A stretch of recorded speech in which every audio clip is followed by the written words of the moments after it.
Hello, everyone. Heather Holmes here with KTV Fox 2 News in the San Francisco Bay Area. And joining me this afternoon is Jamie Johansson. He is president of the California Farm Bureau Federation. Thank you so much for being here, Jamie. Thank you, Heather. Talk about the impact the COVID-19 crisis is having on California's farming community. Well, we're beginning to see the ramifications. The first one, really, when it started, was the closure of the restaurants and the food service industries. And the school lunch program is actually the largest consumer of fluid milk, so our dairy industries took it hard. About 50% of what we produce ends up in that market. So we lost that market overnight. And of course, now seeing kind of the impacts. Most people don't know, but around 30 to 40% of our farms are dependent on off-farm income. So while farms are still operating and working, maybe a spouse or a partner has a job in town or at a place that's been impacted. That income no longer exists. So we had around 40% of our members in a recent survey say that though farms still running, they are losing income as well with the shelter-in-place orders. Did they talk at all about how they are going to be able to maintain operations and if they are, in fact, going to be able to do so? Yeah, so we spent a lot of time over the last 7 weeks working in Washington D.C. and here in Sacramento in terms of available funding. There's new programs opened up for the first time in the Small Business Administration that farmers and ranchers can participate in. That's the Paycheck Protection Program. So I kind of help offset some of the costs. It's a forgivable loan that helps with payroll, even with lost markets, as well as some other emergency disaster loans available through the SBA. Is that enough, though, do you think?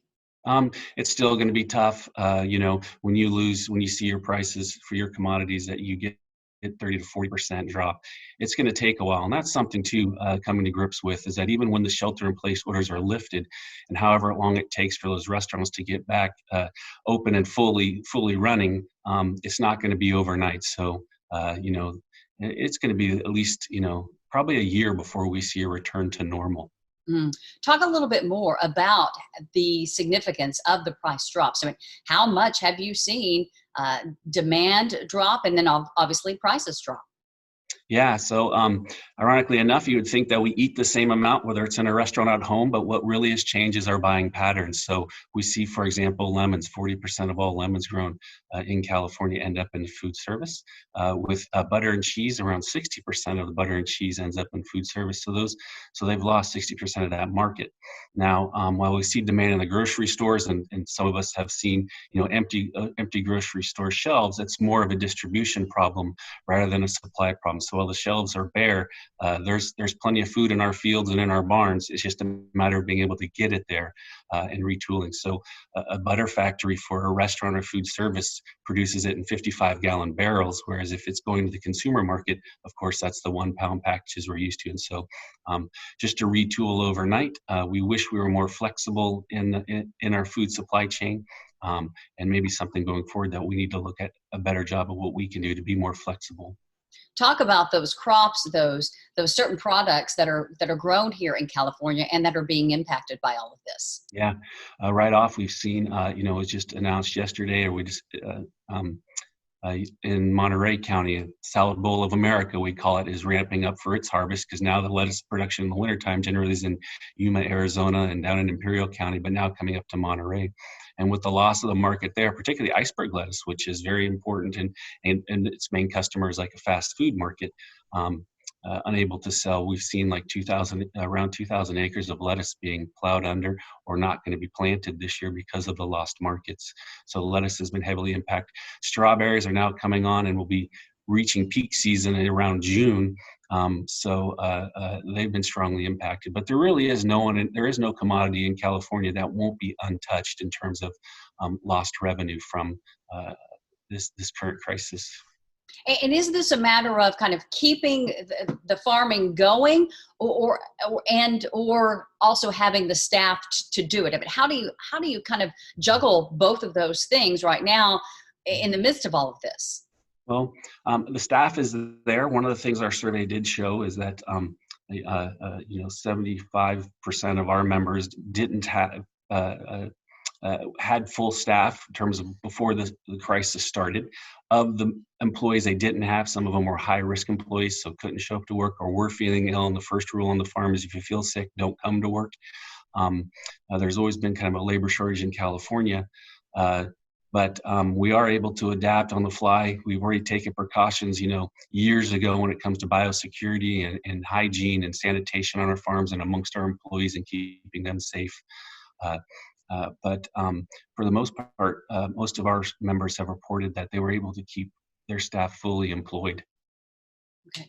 When you do think about what the federal government can do to help farmers here in California, what are some of the things that are needed right now? Well, even with the economic hardships that we have on the farm and ranches right now, and the lost revenue, I can tell you the farmer's first thing is goal is to feed America, is to feed our communities, and we are seeing a lot of efforts and outreach in terms of how we can better engage with our food banks across California. California Association of Food Banks is a great partner. And we're proud that with this hardship, and if we can't get into a restaurant, can we get it to a food bank? And last month alone, we saw over 18 million pounds of food product donated to food banks, when in a normal month, that would only be 12 million pounds. And so the hope is to get it up to 21 million pounds. But the efforts really now coming out of Washington, D.C. are those programs that buy the surplus commodities, the cheese, the butter, and some of the fresh fruits and vegetables. And how do we get those into the food banks? And a lot of times in California, we've worked long and hard. You get a 15% tax credit based on the wholesale price of your goods if you can get it to a food bank. Doesn't make the farmer whole, but it's something that just we can piece together to keep the farm and ranches going while supplying our communities with the necessary food and a time that we know that they're struggling through.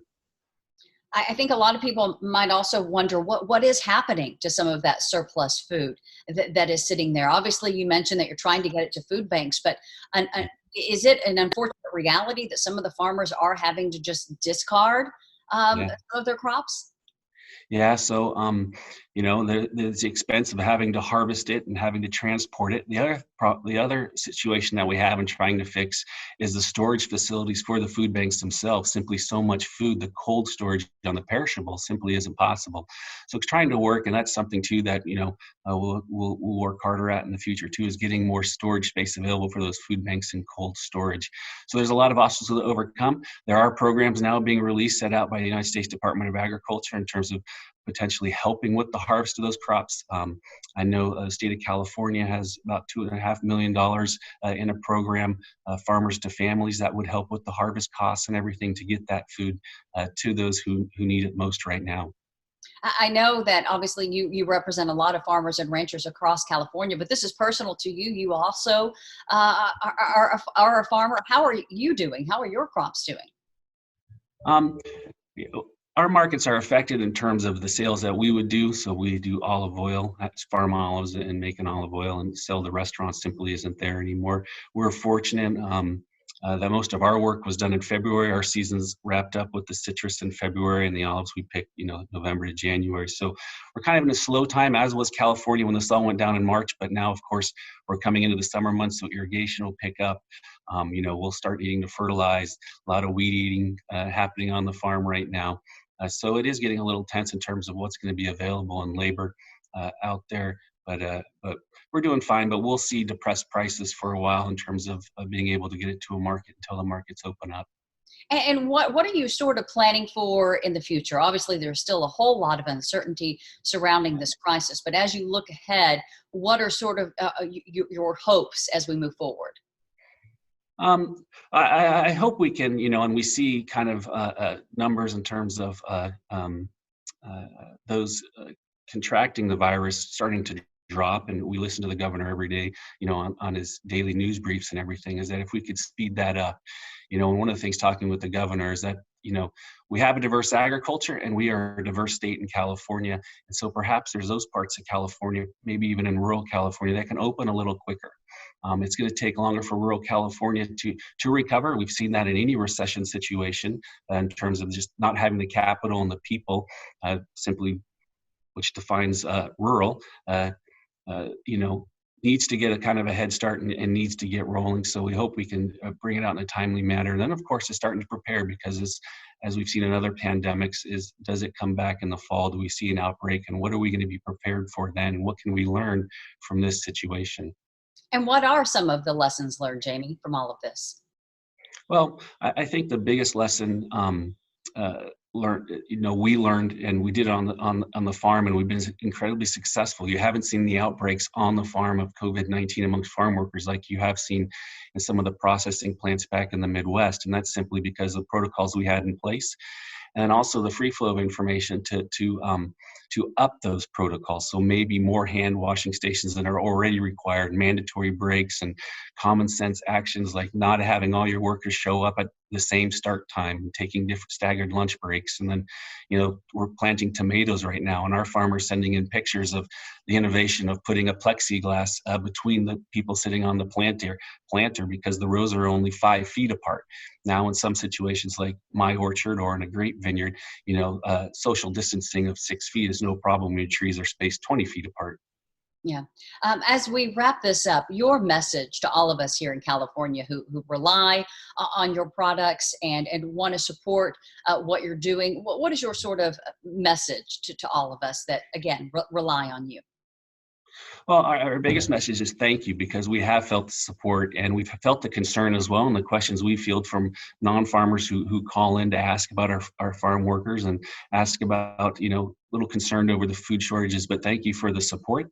And with that going forward, just like everything else, um, we're going to get through this.